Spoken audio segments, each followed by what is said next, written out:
বিধায়ক ৰমাকান্ত দেউৰীক ৰাজহুৱা সভাতেই একালৰ সতীৰ্থই মুকলিকৈ প্ৰদান কৰিলে সকিয়নি। তিৱা স্বায়ত্তশাসিত পৰিষদৰ মনোনীত সদস্য অজিত টেকাই ৰমাকান্ত দেউৰীক এখন ৰাজহুৱা সভাতেই প্ৰদান কৰিলে এই সকিয়নি।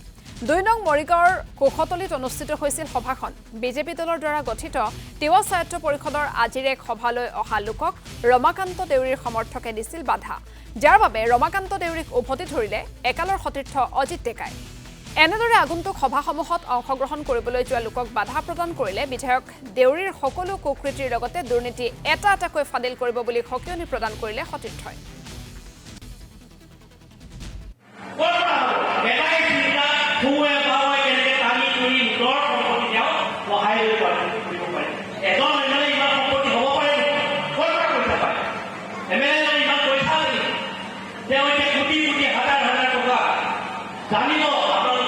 তেওঁ যেতিয়া বিচাৰি ডেভেলপমেণ্টৰ চেয়াৰমেন আছিল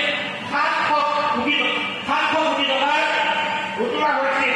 সেই 700 কোটি টকা তেওঁ তাত আজি সময় আছে। মই এজন ইঞ্জিনিয়াৰ লগ পালোঁ বিচাৰি ডেভেলপমেণ্টৰ, তেওঁ কাৰণে তেওঁ চাকৰি গ'ল, পিডিজনৰ তেওঁ কাৰণে চাকৰি গ'ল। এদিন গুৱাহাটী